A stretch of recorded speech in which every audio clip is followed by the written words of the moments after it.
Before we get started on today's episode, I just wanted to take a moment to remind you of why this is so important for chronic kidney disease patients.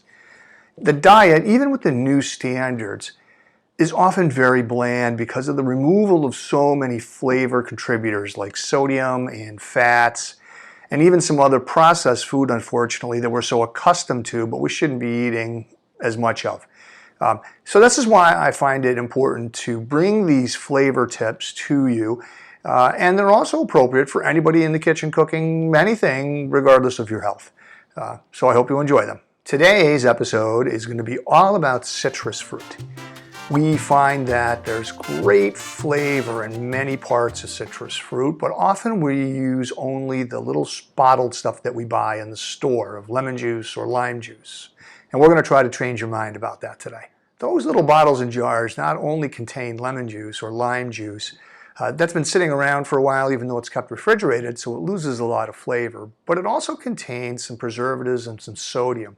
So that's just another good reason to try to make the switch to fresh lemons and fresh limes. Sometimes you can even use fresh oranges. Citrus fruit's going to have three different levels of flavor. The one we're familiar with, of course, is the juice, which comes from the segments on the inside. We also use the skin, the rind. That actually has a great deal of flavor and has a lot of nutrition in it, and we can eat that. And inside that rind, there are also little tiny oil sacs.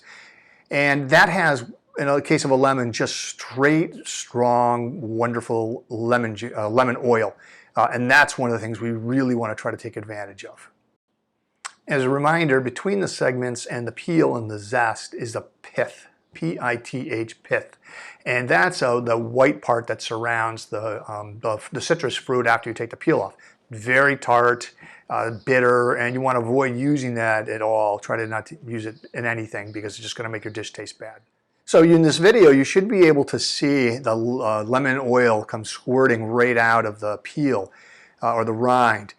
Just as a reminder that when you do that, when you zest it or when you peel it, point it towards the food you want it in, not just the peel or the zest, but as you do that, you'll see that a lot of that lemon oil will go flying right into that food.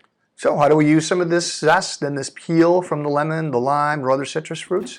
Well, I like to take a zester and put it right into sauces and directly on foods and really enhances the flavor. It's all edible, so it's fine. I also take the peels and I use those, obviously, like we talked about, to squeeze out the lemon oil. But I'll actually use them in foods and cook them for a while, and I often might remove them if I don't want to eat them in the dish.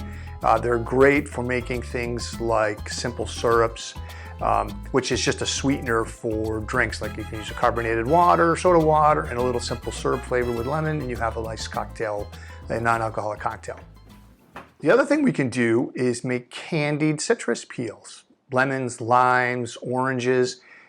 They're delicious and they take advantage of all of the powerful strength of flavor in a very small amount, and you get something sweet as well. Not very difficult to do. The only problem we want to avoid is utilizing any of that pith, as we mentioned before, because it's pretty bitter and we want to avoid that. So these are just some of the uses for citrus peel. I hope you will take advantage of it and it's convinced you to push aside those little bottles full of, well, let's say older and less flavorful juice you buy at the store with added salt and other preservatives. As a reminder, a lot of the recipes for the things I talk about are in my book, Cooking for Your Kidneys, which you can find at Amazon.com or BarnesandNoble.com. Full recipes, very simple, and I make it very easy for you. Thanks for watching. I hope you've enjoyed this, and see you next time.